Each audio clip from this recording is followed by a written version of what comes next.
បាទជំរាបសួរបងប្អូនទាំងគ្នាកាត់បានក្តៅមិនតាន់លាងទឹកបងប្អូនណាធន្ត្រា07ឡើងមុខ021រួចរាល់លេងឲ្យមកឆ្ងាញ់បាទនេះខ្ញុំតាមកាត់បានក្តៅបងប្អូនបាទកាត់បានជុកមិញបាទកង់យ៉ាន់លេងឲ្យស្រាប់មុខលេងឲ្យស្រាប់បងប្អូនពូមីងទាំងអស់បាទមានតម្រូវការណាបាទមានតម្រូវការតាក់ទងមកបាទពណ៌ខ្មៅផងណាពូពេញអានេះដបោបើកទាំងអស់បាទនេះ limited ដបោបើកចឹងបងប្អូនមានតម្រូវការចង់ទិញដាច់ចង់វាយដូរចង់បងរំលោះអីតាក់ទងមកខ្ញុំបាទលេខទូរស័ព្ទ010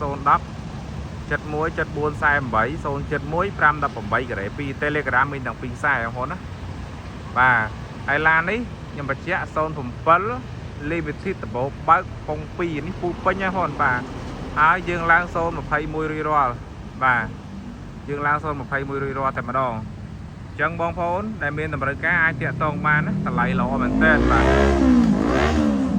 ឡានលេងហើយបងប្អូនណាឡានលេងហើយបំពាក់ហ្គាសហើយស្រាប់ទៀតបាទចឹងបងប្អូនមានតម្រូវការតាក់ទងមកតម្លៃពិសេសតែម្ដងបាទអរគុណច្រើនបងប្អូនទំទីតម្លៃល្អពិសេសមកឃើញរឿងងើយស្អាតបងប្អូនណាបាទស្អាតមែនតើហ្មងធន្ត្រា07ពូពេញដបោបើក limited បាទមានបំពាក់ហ្គាសហើយឡើងមុខ021រួចរាល់ហើយបាទអញ្ចឹងបងប្អូនពូមីងមានតម្រូវការពូរួចតែសម្ាំងលេងទៀតសម្ាំងបាទសម្ាំងលេងហើយខ្ញុំបញ្ជាក់ថាឡាននេះមិនទាន់រួចរាល់ទេបងអត់ទាន់បានរៀបអីទាំងអស់តែម្ដងសូម្បីតែទឹកក៏មិនទាន់លាងដែរគឺខ្ញុំកាត់បានជុំមិញហើយឥឡូវព្រលឹមឡើងថតផុសជូនបងប្អូនទស្សនាអរគ្នាណាបាទគឺលេងហើយមានសម្ាំងលេងមានមកចប់តែម្ដងបាទនេះឡាននេះលីមីតពូពេញ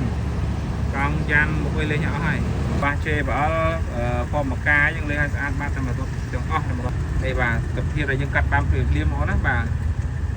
ចឹងបងប្អូនពូមីងមានតម្រូវការបាទតាក់ទងមកដបូលបើកបងប្អូនណាដបូលបើកកាប់បតាស Android លេងហើយ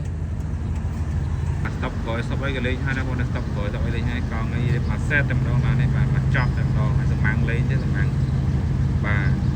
កុំភ្លេចបងប្អូនណាតាក់ទងលេខទូរស័ព្ទ010 71 7448 071 518ការ៉េ2បាទអរគុណច្រើន